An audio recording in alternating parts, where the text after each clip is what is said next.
We'll chat with our next guest here on the program, talking some college basketball with us. He's a former player with Syracuse in the NCAA. He's been on the show many times, based in Oklahoma City. We'll welcome back to the show John Banks. Hey, Coach, how you doing? I'm doing pretty good. How about yourself? I'm well, thanks. When are you going to get on Twitter? I suppose I can do that sooner or later. Could you? I mean, that'd be kind of cool. Yeah, I guess I'm a little bit slow on the technology front. Yeah, they have phones now without cords, right? Yeah, I know that. Okay. All right, just checking. Good to have you back with us. I apologize for last week. That was my fault in the time zone differential, and so I'll take full responsibility for that. But it's been, I don't even know where to start with all these upsets, but certainly let us start with the latest one today right now, and that would be North Carolina with a 9-point lead up on Kansas. Now, full disclosure, we have a pool here at the station, as always, and I'm very lazy, so I just get Mr. Banks here to send me his bracket, and I enter that. So he has Kansas winning it all. A bit of a sluggish start. Are you surprised at how low scoring the game is? No, not really. Kansas has not played well, even in the Big 12 tournament and Game 1. But I'm sticking to my guns. I think Bill Self will have an interesting discussion at halftime. And they're a lot deeper in Carolina, and with Withey in the center, he should be able to affect change. I think the problem is Kansas has a few of the younger players like McLemore, and they're not used to this tournament action. So I'm really hoping that they turn it around in the second half. All right, elsewhere, what happened at Georgetown? A lot of people had the Hoyas going very far. Me included. Yeah. One of the things that they forgot about Florida Gulf Coast had beaten the University of Miami earlier in the season, so they're not as lacking of talent that people thought. And in the tournament, a lot of these matchups cause problems for different schools. And Georgetown's defense fed right into what Florida Gulf Coast likes to do, push the ball, penetrate, kick, and shoot. And so Georgetown fed right into what they were doing. All right, elsewhere, we have an interesting game going on right now. Minnesota against Florida. That game knotted at 10 right now. 15 minutes left in the first half as we got the Gators as the number 3 seed up against Minnesota. What kind of test is Minnesota for the Gators? Minnesota is very, very talented. That's another one of my dark horses because the director of basketball operations at the University of Minnesota, I coached under at Angelo State University in Texas, so I like to see them do well. Hollins in the backcourt is a great talent at guard, and it just comes down to who gets the hot hand. And if Florida is not clicking from the outside, they struggle a little bit. Now, obviously, number 1 seed today, Indiana barely getting by Temple. Temple, very feisty team there. 58-52 was the final. Was that a surprise to you how close that game was? No, I thought it was going to be close, and I think the talent level of Indiana rose up at the end. But a lot of these smaller Division I schools have been faring extremely well when it comes tournament time.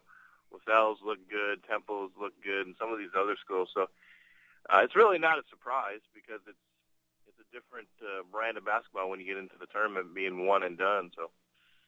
Well, you have Ohio State in your Final Four. They're barely alive. A big win over Iowa State, today. 78-75. This one basically took all 40 minutes to get decided. Your thoughts on that game? I thought it was probably the best game in the tournament. Mr. Kraft has a tendency where he doesn't play well throughout the game, but when it comes time to crunch time, and watching that game, they tried to make the assertion that charging call down on the one end determined the outcome of the game, and I totally disagree. Because being an official, that's a bang-bang play, and they were pinging on were his feet hovering over the arc, blah, blah, blah. But I think Ohio State's talent rose to the top. Iowa State, they do what they do. They hit the threes, and they made a great run to get back in the ballgame. But I think that's been the best game of the tournament so far. All right, elsewhere, we have another interesting matchup later on tonight. How about Creighton at Duke? Blue Devils, should this be a fairly easy game for them? No. Don't sleep on Creighton. I think it'll be very similar to the Iowa State-Ohio State game. I think it'll come down to the wire, and I look for Mr. Curry to be the reason that Duke climbs the ladder. Now, Miami was a team that wasn't so hot heading into their conference tournament play, rather, but they ran the tables. They won that tournament, and here they sit now, still alive in the NCAA tournament, playing Illinois tonight at 8:40 p.m. Do you like the Hurricanes right now as one of the hotter teams in this tournament? Do you think they have a shot at the whole thing? Yeah, they have a legitimate shot now. Like I've always said before, to win a tournament, you have to have great backcourt play. And in my opinion, they got the premier point guard left in the tournament. Very athletic, very senior-laden squad. So if they play well, they can definitely move on. Now, looking ahead at the games that will happen next Thursday, March 28th, your team, Syracuse, still alive. Your thoughts on them so far? Well, it's nerve-wracking to watch them play because they have enough talent to win it all. But where I get a little bit nervous is their percentage at the charity stripe. When you hit 25 of 43 foul shots, that is not a good recipe for success. But talent-wise, especially with Sutherland and Brandon Trish, matter of fact, I played with Trish's uncle, Howard Trish, way back when. And if they can control the pace of the game and they can turn their opponent over, they got a pretty good shot to win. All right, another team that'll take to the court next Thursday is Wichita State. I mean, can they continue to pull off the upsets? See, I like the way they play. They play with an aggressive style, and they bring it. You know, they're not going to back down from anybody. If they can control the glass like they have in the first two games, I can see them going on. All right, Marquette will take to the court on Thursday at 7:05 p.m. They're still waiting for their opponent to be decided. Of course, Marquette, famous for producing a whole bunch of quality players, including, I believe, Dwayne Wade, if I'm not mistaken. So, you know, that's a pretty marquee college, if you will. Nice to see them going far. Yes, definitely. My love of Marquette goes a little bit farther than yours, going back to the 70s when Al McGuire was their coach, and they had guys like Bo Ellis and Butch Lee. Yeah, you like to see, especially this being the last year of the Big East, you like to see those Big East schools do well. But Vander Blue is an unknown talent, but I think yes, starting to watch just how talented he is. I watched him in the opening round, and he hit a whole bunch of key shots down the stretch. No question about that.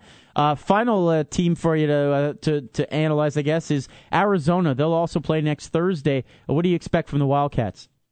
Oh, they're going to come to play. They're a very, very athletic bunch, led by their head coach, Sean Miller, who was his claim to fame. I don't know if you remember this, but when he was 6 years old, he was on the Johnny Carson show showing his dribbling exploits. He also played for the University of Pittsburgh, and they model what their coach does. Get up and down, play hard-nosed defense, and they do have a lot of talent. So, and my former boss that I worked with, he's a big Arizona Wildcats fan, so I got to give him props. All right. One team we didn't get to is a game coming up a little later on today. 7:50 is when it'll tip off. LaSalle versus Mississippi. A couple of teams nobody thought would be here. Who's the edge? Who has the edge? You would think it would be LaSalle, but I like the backcourt of Ole Miss. That number 22 Henderson, the very cocky player, but when he gets on a streak, and that's what you need in the tournament. A player that can get very, very streaky, and this guy can light it up. So I'm looking for Ole Miss. All right, well, there you go. We'll check in with you again late night, maybe on Tuesday after some of these games have been decided today. We're only on around 11:30 after the Habs post game. I know you're a Sabres fan. I know you're very excited. They've won a couple of games against our Habs, but the problem is it doesn't really help them so far in the standings. Well, the problem with the Sabres is they seem to have the Maple Leafs number, they seem to have the Habs number, but for some reason they can't beat that hockey team up in Ottawa. I don't get it. Yeah, Ottawa's a pesky team, no question about that. Hey, thanks so much for joining us. We'll talk to you soon. Okay, talk to you later.